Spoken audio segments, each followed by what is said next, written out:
Queria ler com vocês aqui o tema que a gente trouxe para essa manhã, relacionado mais aos Dias das Mães. Eu trouxe um tema: súplicas de mãe. Súplicas de mãe. Tava eu e o Daniel lá. Se vê um desenho com ele bíblico, porque se deixar só é Pokémon, né? O dia todo.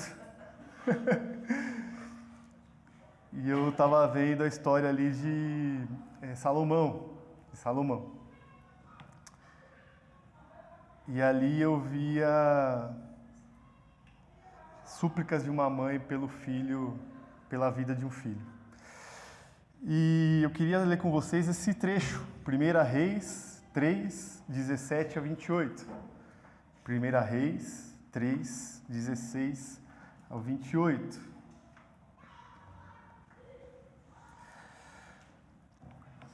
Certo dia, duas prostitutas compareceram diante do rei. Uma delas disse: "Ah, meu senhor, esta mulher mora comigo, na mesma casa. Eu dei à luz a um filho e ela estava comigo na casa. 3 dias depois de nascer o meu filho, esta mulher também deu à luz a um filho. Estávamos sozinhas, não havia mais ninguém na casa. Certa noite, esta mulher se deitou sobre o seu filho e ele morreu. Então ela se levantou no meio da noite e pegou o meu filho enquanto eu, tua serva, dormia, e o pôs ao seu lado, e pôs o filho dela morto ao meu lado. Ao levantar-me de madrugada para amamentar o meu filho, ele estava morto. Mas quando eu olhei bem para ele de manhã, vi que não era o filho que eu dera à luz. A outra mulher disse: não, o que está vivo é meu filho, o morto é o seu. Mas a primeira insistia: não, o morto é o seu, o vivo é o meu. Assim, elas discutiam diante do rei. O rei disse: esta afirma meu filho está vivo, e o seu filho está morto. Enquanto aquela, não, seu filho está morto, e o meu está vivo. Então o rei ordenou: tragam-me uma espada. Trouxeram-lhe. Ele ordenou: corte a criança viva ao meio, e deem metade a uma e metade a outra. A mãe do filho que estava vivo, movida pela compaixão materna, clamou: por favor, meu senhor, dê a criança viva a ela, não a mate. A outra, porém, disse: não, será nem minha nem sua. Cortem-na ao meio. Então o rei deu seu veredito: não mate a criança. Deem-na à primeira mulher. Ela é a mãe. Quando todo Israel ouviu o veredito do rei, passou a respeitá-lo profundamente, pois viu que a sabedoria de Deus estava nele para fazer justiça. Amém? Então, dando uma introdução aqui, Salomão, né? Davi faleceu e Salomão assume o trono. Ele assumiu o trono e ele se vê muito inexperiente, se vê muito jovem. E a Bíblia fala que ele era muito jovem mesmo. E num sonho, Deus aparece para ele. E nesse sonho, Deus fala para ele assim: ó, peça-me o que quiser que eu darei a você. Já pensou, Giovanni? Deus aparece para você no sonho e fala assim: ó, me peça o que você quiser, Giovanni, eu te dou. Hein, Alan? Me peça. O Senhor fala para você assim: me peça o que eu quiser, o que você quiser, que eu te darei. E Salomão pediu discernimento para julgar o povo, porque ele via o pai dele, né, ao longo da vida, fazendo, acompanhando. Ele estava acompanhando o pai. E quando ele soube que seria ungido rei, ele falou: e agora? Como farei isso que meu pai fazia tão sabiamente? e ele pediu discernimento para julgar. E Deus deu mais para ele. Deu discernimento para ministrar a justiça, um coração sábio, riqueza, fama e longevidade, se ele obedecesse e andasse nos caminhos de Deus. Tudo que a gente pede para Deus, Ele nos dá muito mais, meus amigos. Ele nos dá muito mais. E Ele nos dá para a gente praticar. Ele não dá a coisa pronta.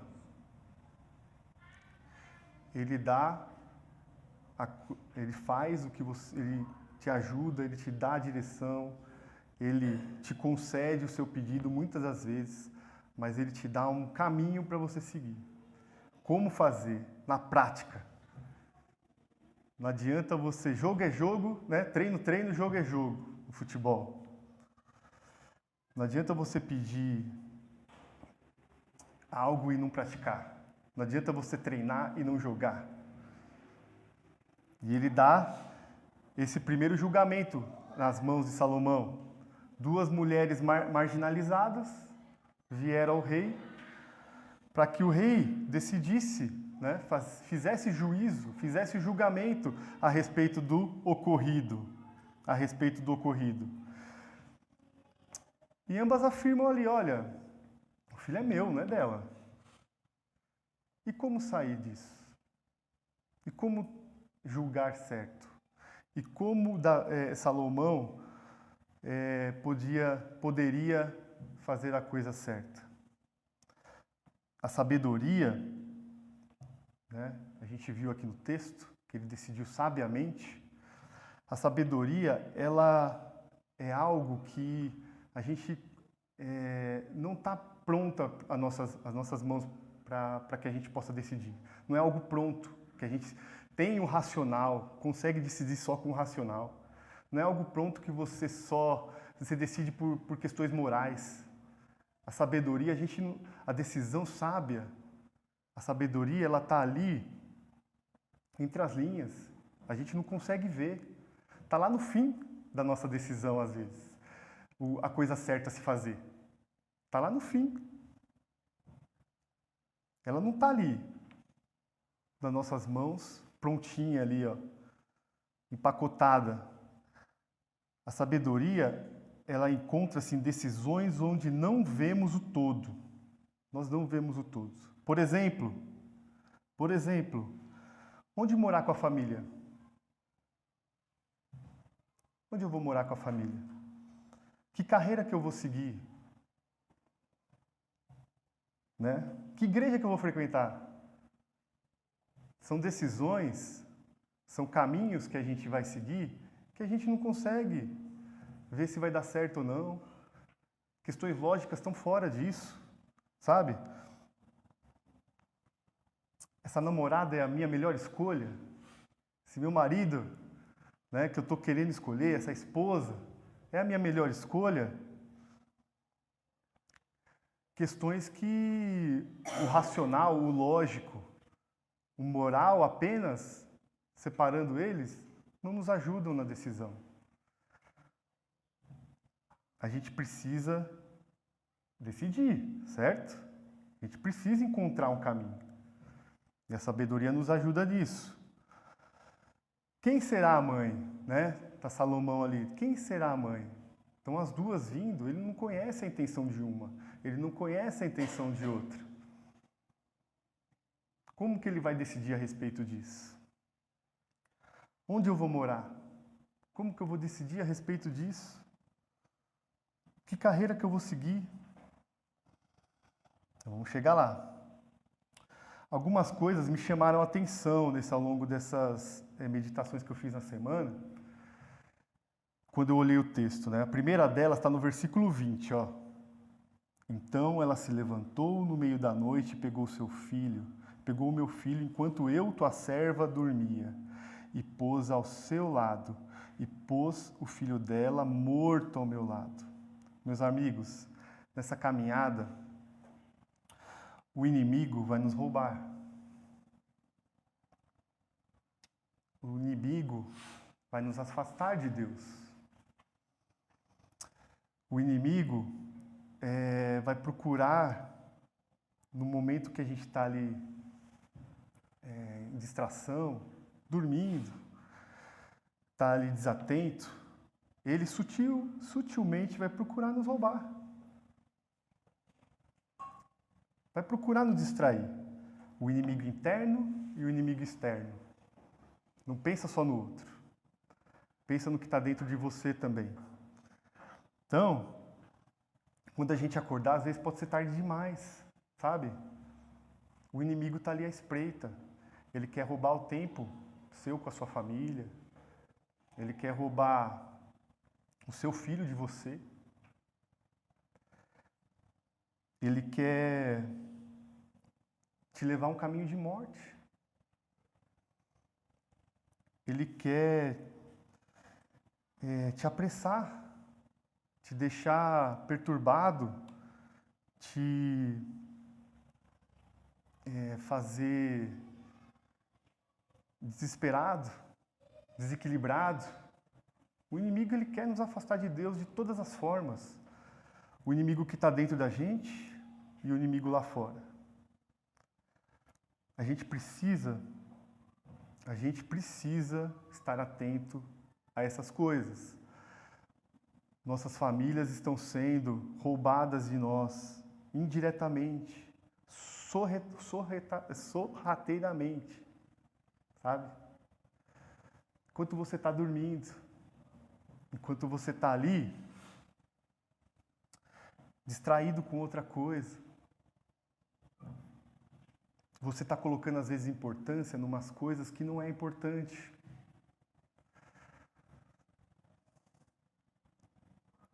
Né? E, às vezes você está perdendo tempo demais por coisas que não são importantes, e as importantes você está fazendo apressado demais. Não está dando a devida atenção. É aquele lance quando você sai de casa correndo, atrasado. De quem que é a culpa? Por que você acordou atrasado? Por que você não se organizou para sair mais cedo? Por que você bateu o carro? Por que você acabou, sei lá, falando coisas ruins para a pessoa que te atrasou? Olha, ela tá na minha frente, meu. Tio, outro dia eu falei, tio, vamos tio, Daniel, pai, tenha paciência, pai. Seja paciente, pai. O Daniel falou isso para mim, coisa da risada. Mas eu atrasado para a escola, mas o erro foi meu lá atrás. Às vezes, eu dei atenção a algumas coisas antes de sair de casa, ou ao sono, precisava dormir mais 5 minutos. Precisava arrumar o cabelo um pouquinho mais. Atenção às coisas que não eram necessárias. O tempo demasiadamente que não era necessário para algumas coisas. E eu saí atrasado, e a culpa é do tio que está me atrasando. E na frente, tio, segue tio. Então a gente tem que acordar, gente. Perceba a guerra, sabe? Que a gente está. A guerra que está demandando o nosso tempo. Você vê videogame, jogos de videogame.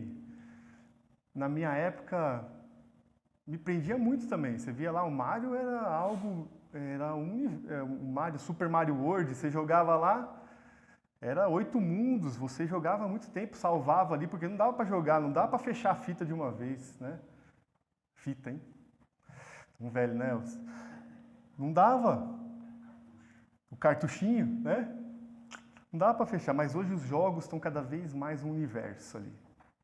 E nossos filhos estão se perdendo às vezes nisso, estão entrando muito, estão passando madrugadas ali, jogando. E a gente se perdeu muitas das vezes também. Lá atrás, jovens, nós, a gente foi para caminhos errados, Deus nos buscou, nos trouxe de volta ao caminho. Mas isso não quer dizer que a gente não tem que vigiar, não tem que orar, não tem que estar junto. A gente tem que ser íntimo de Deus para que Ele possa nos ajudar a a trabalhar o nosso tempo de maneira equilibrada, dando atenção para as coisas prioritárias, sabe? Cuidado, irmãos, quando a gente acordar, às vezes pode ser tarde demais. Perceba a guerra, jogue a luz na cara da morte durante a manhã. Faz que nem a moça. Olha, não é meu filho, olhando bem aqui de manhã. Meu, jogue a luz na cara do problema, não fuja do problema ali, né?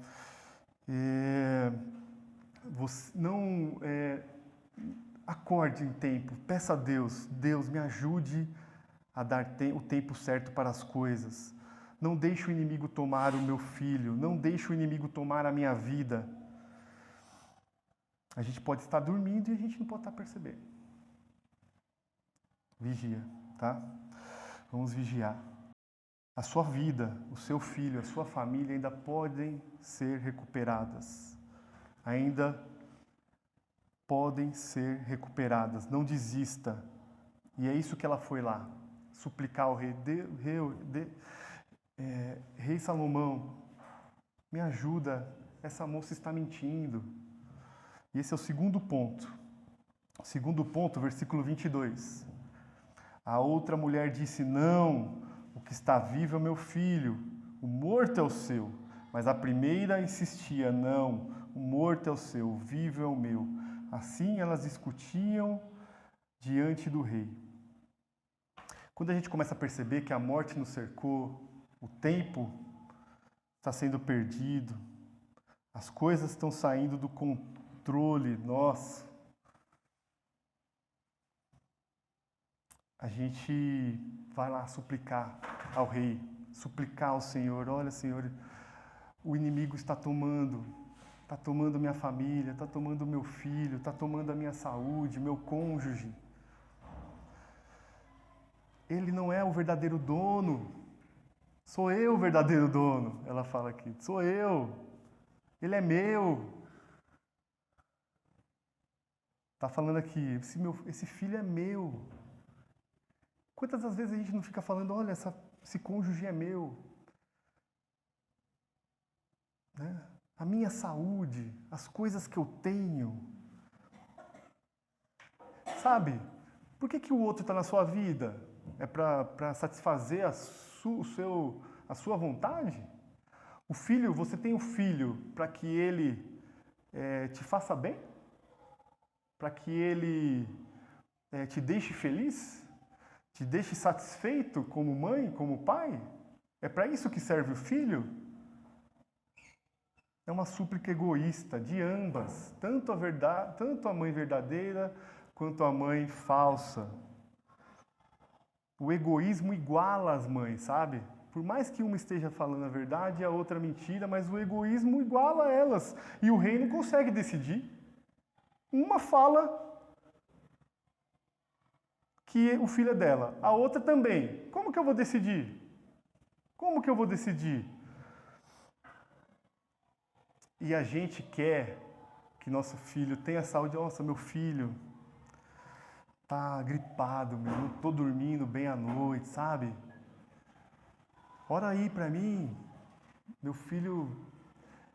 Mas ali, às vezes, pode ter uma questão egoísta. Eu quero que ele sare logo para que eu durma. Para que eu durma bem. Eu quero que minha esposa melhore para que ela volte aqui em casa e faça as coisas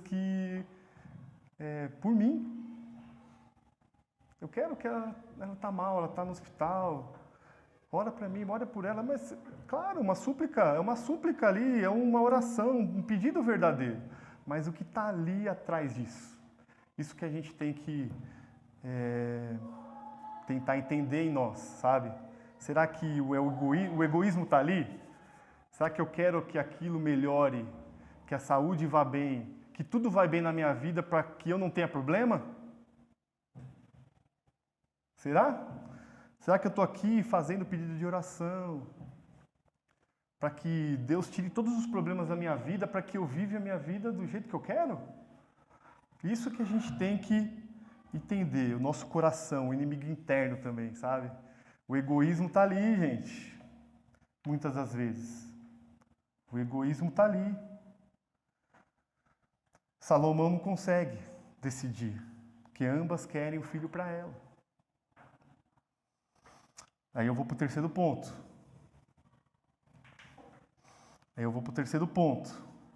No versículo 26, vemos o terceiro ponto aqui, ó. A mãe do filho que estava vivo, movida pela compaixão materna, clamou: por favor, meu senhor, dê a criança a ela, não a mate. Não a mate, dê a criança para ela. Dê a criança para ela, eu abdico de mim mesmo, para que a criança viva, para que ela tenha um lar. Ela está fazendo uma súplica agora, pensando no outro, sabe? É a verdadeira súplica, é quando a gente pede pelo outro, que a gente desiste de nós mesmos e começa a caminhar pedindo pelos outros, sabe? Não é algo egoísta, você está ali em compaixão, né? Você está ali vendo o sofrimento do outro, vendo a dificuldade do meu filho vai morrer, meu filho vai ser despedaçado. Não o mate. A outra, porém, disse: não será nem minha nem sua. Corte no meio. Corte no meio. E o inimigo quer nos separar mesmo, nos matar. Ele quer nos afastar de Deus. Ele quer que a gente viva longe de Deus.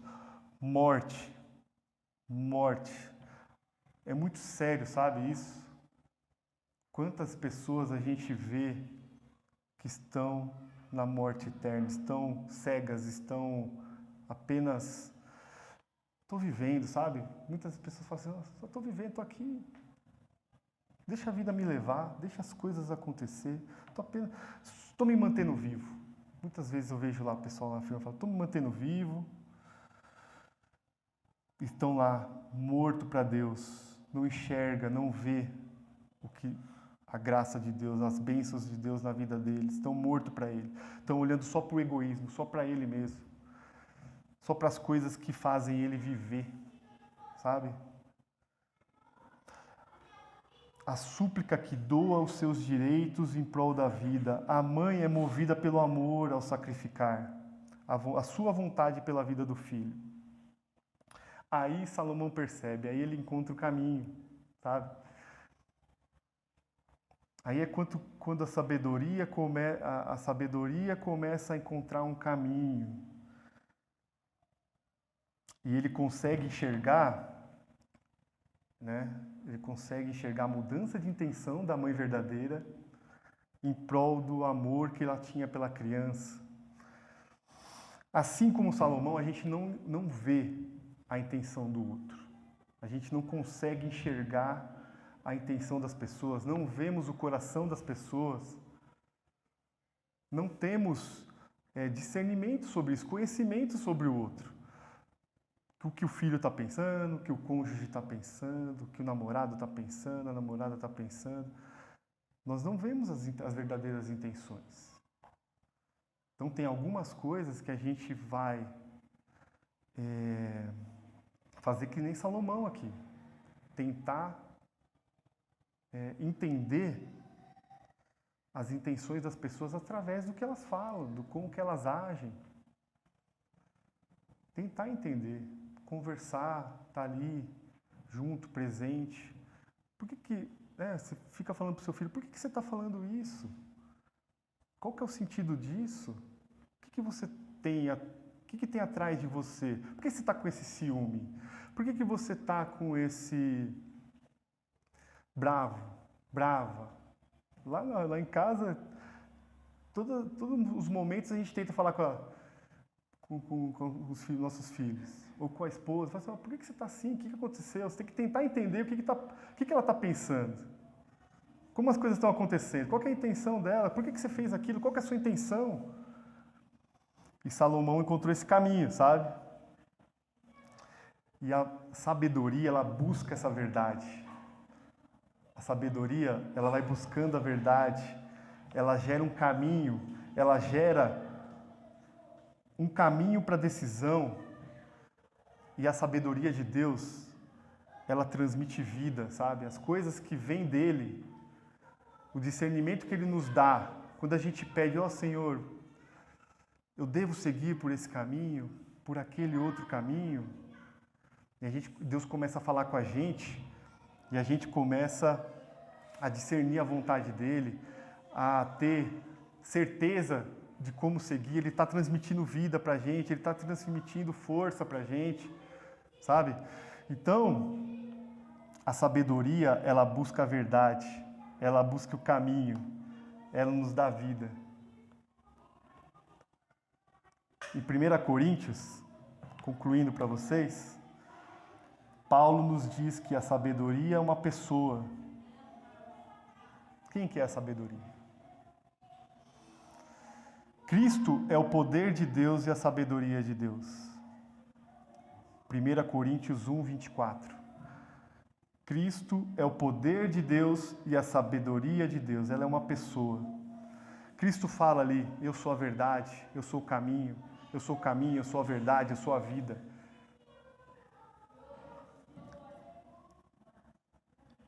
A sabedoria de Deus nos guia, irmãos.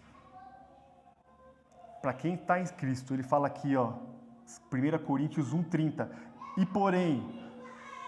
Porém, por iniciativa dele que vocês estão em Cristo Jesus, o qual se tornou sabedoria de Deus para nós. Quem está em Cristo Jesus? Quem está em Deus? Deus nos dá Cristo para que ele se torne sabedoria para nós. As pessoas que não estão nesse caminho, não entende. Elas veem Cristo como um mestre, como alguém que viveu aqui e que alguém comum que vive nessa terra, que passou e que morreu. Mas para nós não. A sabedoria de Deus, ela é Cristo Jesus,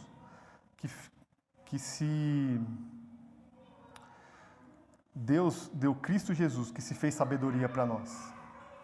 Olha lá, 1 Coríntios 1,30. O qual se tornou sabedoria de Deus para nós, isto é, justiça, santidade e redenção. Justiça, verdade, santidade, caminho, redenção, vida, salvação. Vida, salvação.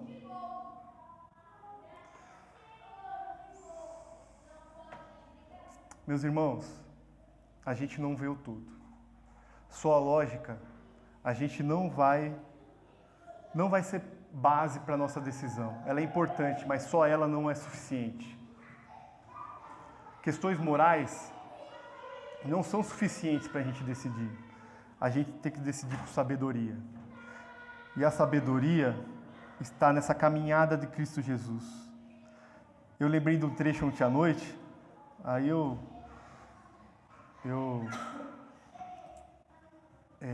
fiquei muito pensativo, sabe? Quando Jesus estava na cruz, Maria estava perto, sabe? Perto dele ali na cruz. Maria, a mãe dele, estava ali. Só que Jesus, quando ele viu sua mãe perto dela ali, ele falou assim, olha aqui, João, aí está sua mãe. Vou ler aqui para vocês para não perder. João 19, 26. Se vocês quiserem ler também junto, João 19, 26. Quando Jesus viu sua mãe ali, e perto dela, o discípulo a quem ele amava disse à sua mãe, aí está o seu filho. E ao discípulo, aí está a sua mãe. Daquela hora em diante, o discípulo recebeu em sua família. O que vocês tiram aqui, para a gente finalizar? De ensinamento. Na cruz, Jesus se tomou o julgamento nosso sobre si. Na cruz, Jesus se tornou o sacrifício, tomou o nosso julgamento sobre si. A mãe dele fala assim, minha mãe, olha aqui João, eu sou o sacrifício. Eu tenho que fazer isso por todos, inclusive pela senhora.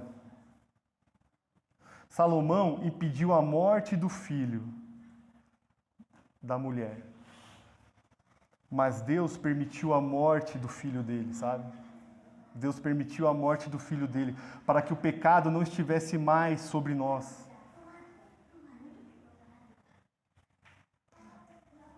Olha o tamanho da sabedoria de Deus. Olha o tamanho da sabedoria de Cristo Jesus. Ele se fez sacrifício.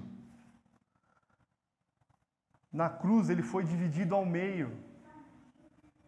Ele foi transpassado ao meio. Na cruz ele foi transpassado ao meio. E ele fez a súplica maior. A súplica maior. Ele falou assim: Pai, perdoa. Perdoa eles não sabem o que fazem. Eles não sabem o que fazem. Jesus fez a súplica maior por nós. E a gente tem que entender isso. Deixar de suplicar por egoísmo. Suplicar por amor ao outro, orar, pedir por amor ao outro, em compaixão com o outro, colocando-se no lugar do outro e entender que Jesus fez ali na cruz a súplica maior por nós ali. Fez a súplica maior por nós ali. Em Cristo, a nossa vida é devolvida, sabe? A vida verdadeira nós temos nele. Nós temos no que ele fez por nós.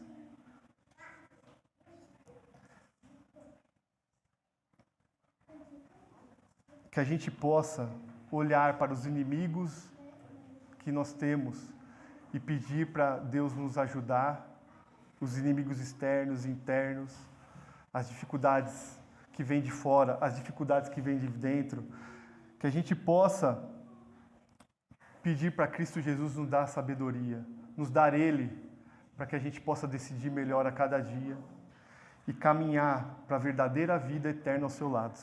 Amém? Vamos orar?